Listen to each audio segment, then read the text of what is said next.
Ron Paul is the only Republican candidate saying America should get our troops out of Iraq now. He says the United States should not be the world's policeman. You say we should have no world policeman. The world doesn't need a policeman. We're wise and powerful. Isn't it our responsibility to help others that way? It's okay for us to have a responsibility personally to help other people. If we didn't have an income tax, you would have more money and you could help as many people as you wanted. But to go around the world and spread democracy and spread our goodness, no. I think it doesn't work. There's too many unintended consequences. And to spread our goodness overseas, it usually requires force. We're spreading our goodness in Iraq. We can't do that without dropping bombs on there and killing a lot of people. I think we should only do those things under the prescribed conditions of the Constitution. Is war ever justifiable? Sure. If you're attacked, you have a right and an obligation to defend our country. And the Constitution is very clear on that. So yes, in defense, I do not believe there's ever a moral justification to start the war. So World War II, we were justified. Sure. Because of Pearl Harbor. Right. How about going into Afghanistan after September 11th? I voted for that authority to go after those responsible for 9/11. I was very unhappy with what happened because we neglected to pursue Osama bin Laden. We didn't but pursue. We were justified because he was there. Because he was supported by that country, and they committed a violent act. But that did not mean that they had the authority to occupy and try to transform Afghanistan, which is a problem that has not gone away yet. It's going to be growing. That is a perpetual problem for us because we did not do what we were supposed to do. The Korean War? Totally unjustified. Kosovo? Absolutely unjustified. Vietnam? A horror. We should just not have gotten involved. Right. How about the first Iraq War? They invade Kuwait. We should just say, not our business? It was a border dispute. Matter of fact, we told Saddam Hussein, who was our ally, when we went into Iran, he was encouraged by us. So he told us, he let us know, that he might do it. Invaded the next country and the next country. Well, maybe they should do something about it. I bet Israel would have done something about it, and I bet Saudi Arabia maybe would have talked to Israel. I think if it would have been left to the region, they might have taken care of Saddam Hussein in 1990, and we wouldn't have the problems we had today. But it's not our business. It's not our business. Even if there's genocide, terrible suffering places? No, because genocides, the Soviets did it, the Chinese did it, Pol Pot did it. I think it's a tragedy, and we can have a moral statement, but you can't use force of arms to invade other countries to make them better people. Our job is to make us a better people. If we don't attack them there, they'll attack us here. And I think the opposite is true. I think the fact that we occupy their territories, and we have angered even more people now. Our occupation has expanded tremendously from what it was like before 9/11. And yet the radicals were able to use our bases in Saudi Arabia and the bombing of Iraq as a reason to come over here. They were motivated, 19 individuals ready to sacrifice their lives and come over here.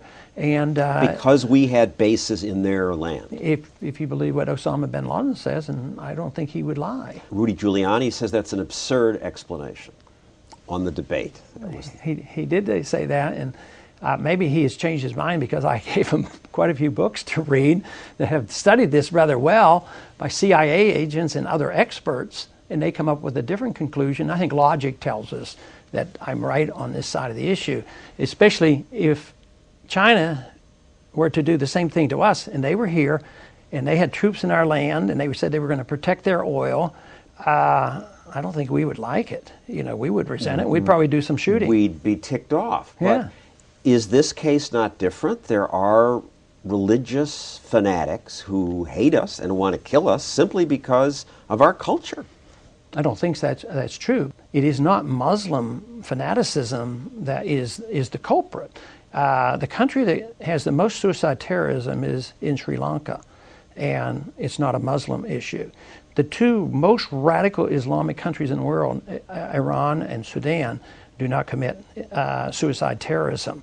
So that is not the litmus test. The litmus test is whether they interpret or we are actually occupying a territory that they resent. In the case of Saudi Arabia, that was holy land for them. You would pull our troops out of most everywhere. You'd pull American troops out of Korea, Germany, Middle East, everywhere. I would. There'd be several reasons. One, under the Constitution, we don't have the authority to just put troops in foreign countries willy-nilly, and we're not at war. I mean, where does this authority come from?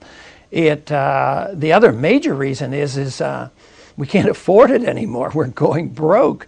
We're on the verge of doing what all great empires have done in the past: spread themselves too far wide around the world, and then they have to come home because the currency is finally devalued and depreciated to the point where you can't afford it anymore, and that's what the markets are telling us right now today.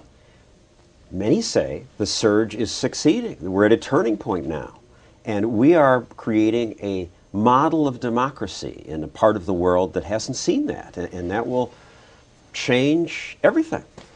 Well, that's the propaganda. I don't happen to believe that, and if you talk to the military people, a lot of them won't agree with it. I happen to get more money from the military, active military people than any other candidate because they see it more from my viewpoint. And if in most of Iraq some religious fanatic comes to power and has money to buy nuclear weapons, just leave them alone? Well, it's not likely to happen, but the threat was that they had them and they didn't. The Soviets had the technology. I was called to service in the 60s. I served 5 years in the Air Force. They were 90 miles off our shore, and they had nuclear weapons there. But we were able to talk to them. We took our missiles out of Turkey. They took the missiles out of Cuba. We should be talking to people like this. I think it's miraculous that we didn't have to go to a nuclear war with China or the Soviets, and they had a lot of them.